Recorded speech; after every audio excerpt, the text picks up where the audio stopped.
Goeiedag, ek groet jou in die kosbare naam van Jesus Christus. Ek lees 'n hele ruk terug 'n getuienis van 'n vrou wie se man in die vroeë oggendure wakker geskrik het, waar hy snak na sy asem en sy bors vasgryp.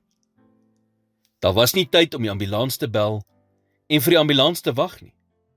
Sy het haar man toe in die kar gekry, maar ook besef dat dit meer as 24 km se ry is en dat sy dit heel waarskynlik nie gaan maak nie. En in haar desperaatheid het sy gebid: Here, stuur asseblief vir ons hulp. Sy het net 1.6 km gery toe sy iets in die pad sien. Dit was 'n ambulans met 'n paramedikus wat langs die ambulans gestaan het. En sy sê sy het by haarself gedink, hoe het hy vir ons gewag? Wie het die ambulans gebel? Sy het brieke aangeslaan en gillend om hulp gehardloop. Hulle het dadelik met behandeling begin en haar man na die hospitaal gehaas. Die volgende 3 dae was op en af. Maar sy het nooit sy bed verlaat of ophou bid dat hy sou wakker word nie. En toe hy doen, het hy gevra, wat het gebeur? Jy het 'n massiewe hartaanval gehad. Nog net 'n minuut of 2 en wie weet. Het jy die ambulans gebel? Het haar man gevra. Nee, het sy geantwoord, hulle het gereageer op 'n ongeluk by daardie kruising. Hulle het selfs hoofkantoor gebel om te bevestig dat hulle die regte ligging het, want daar was geen ongeluk nie.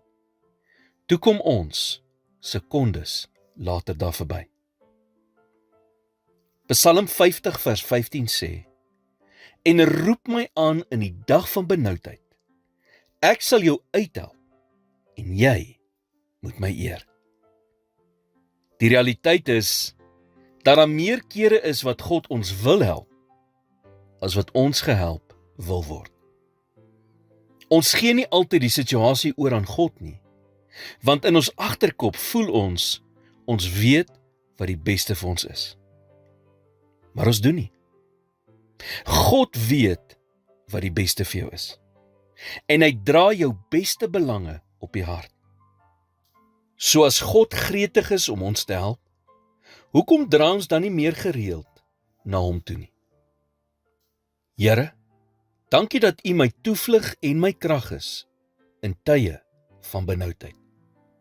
Ek eer U vandag nie net vir wat U in my lewe doen nie, maar vir die goeie God wat U is.